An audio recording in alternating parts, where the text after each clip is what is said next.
Welcome back, friends. Today's update is intense, raw, and absolutely critical.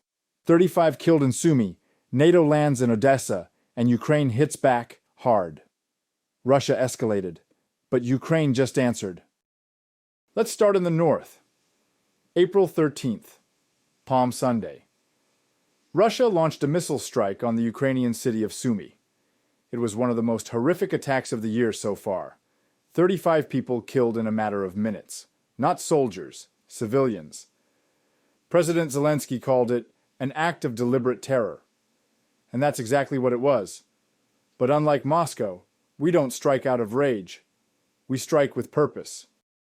Just 2 days later, in the early hours of April 15th, Ukraine's defense forces launched a massive drone strike into Russia's Kursk region, targeting the 448th Rocket Brigade, the exact unit responsible for the attack on Sumy.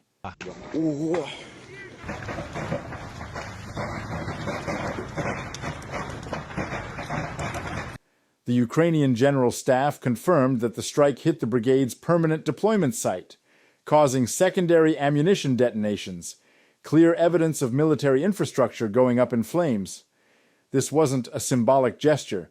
This was precision retribution. Russian military bloggers, usually full of bravado, openly panicked. They admitted that at least 41 drones struck the site near Zhuravlina. What's worse for them? Ukraine had essentially announced this strike in advance. And yet, Russia's military command did nothing. No dispersal. No increased defenses. As one Russian channel put it, they underestimated Ukraine. Again. And they paid for it. We call it justice. They now call it the strike of retribution. While all this unfolded, NATO Secretary General Mark Rutte was in Odesa, standing shoulder to shoulder with President Zelensky.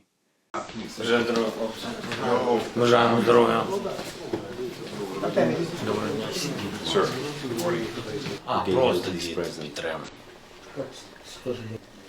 Okay.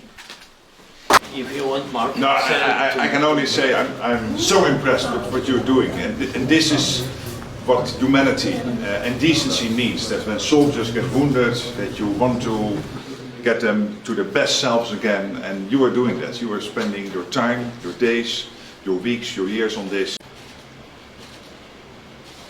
And as Russian drones battered that very city overnight, injuring civilians and setting buildings ablaze, Rutte delivered a message the world needed to hear.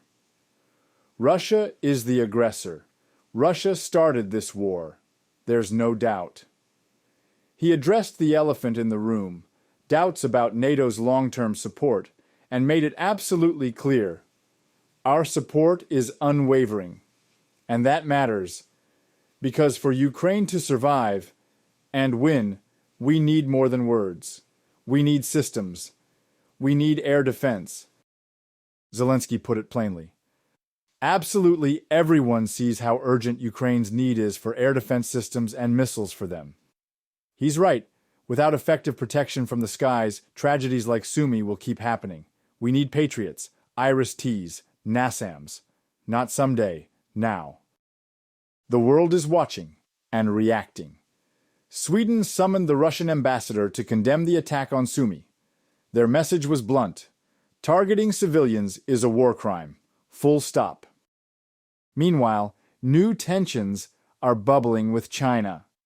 2 Chinese nationals captured in Ukraine confessed to fighting on Russia's side. Zelensky accused Moscow of trying to drag Beijing into its war, warning that hundreds of Chinese fighters may already be on the front lines. China, unsurprisingly, dismissed it all as manipulation and hype. But let's be real. These aren't baseless claims. They're battlefield facts. And to Beijing, we ask, how many more are you pretending not to see? Inside Russia, the crackdown continues. A 47-year-old hairdresser, Anna Alexandrova, was sentenced to over 5 years in prison for anti-war posts made under a pseudonym. Her alleged crime? Criticizing the invasion? Her betrayal? She was reported by her own neighbor, In Russia, the walls have ears. And the truth has a price. Friends, this week reminded us that this war is not some frozen conflict. It's alive, it's brutal, and it's being fought every day, with drones, with words, with alliances. Russia commits atrocities, Ukraine retaliates strategically, and NATO doubles down. Now is not the time to waver. It's the time to back Ukraine harder than ever. If you believe in justice for Sumy, in defense for Odesa, and in Ukraine's right to fight back, like this video, subscribe to our channel and share it widely. Thank you for standing with us. See you in the next report.